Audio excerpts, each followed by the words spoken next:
are dozens of Republican senators, more than 40 of them, signing this letter to the president, urging him to allow the transfer of Poland's fighter jets to Ukraine. Pentagon said earlier in the week that it did not support the plan. Alaska Republican Dan Sullivan does. He signed the letter. He's with me now. And Senator, good morning to you. I'm trying to figure this out. Listen very carefully to the language back and forth. The word that was used is that the transfer of these jets would be escalatory in this war. Can you help us understand why the okay was not given, Senator? Well, I don't believe that, and neither do the Republicans who signed that letter. And by the way, Bill, it's not just Republican senators, it's a lot of Democratic colleagues who agree with us. They didn't sign the letter, but I know for a fact that many Democrats have the same position that we do. And here's the issue.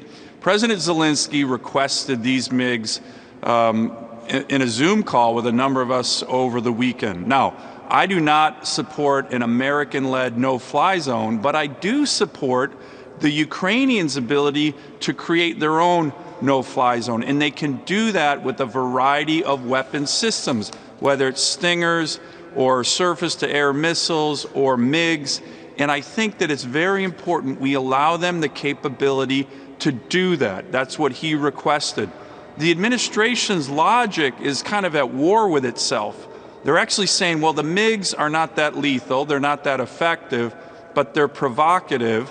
But at the same time, the things that are very lethal, like Stingers, are okay, and somehow they're not provocative. So the logic that they're putting out there doesn't make sense. Senator, it seems, and back to the language again, it appears that the calculation is that Ukraine can fight head-to-head for the moment. Would that be the logical conclusion as to why you don't beef them up more?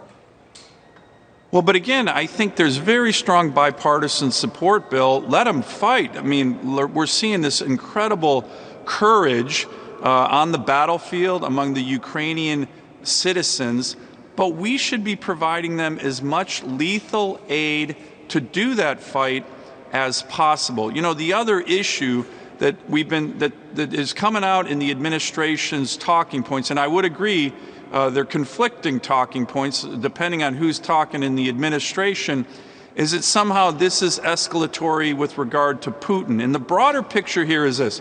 There's no doubt this is a dangerous situation, of course, for Ukraine, for Europe, for us, with regard to Russia. But what we can't let happen is send a message that we're going to allow Putin to make us self-detour, to create a situation where every time he says an action that we take is escalatory, like remember, he said sanctions were an act of war.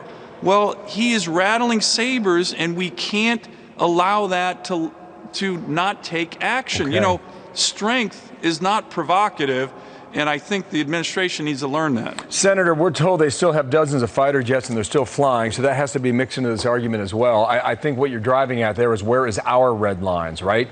I mean, Putin has clearly established his.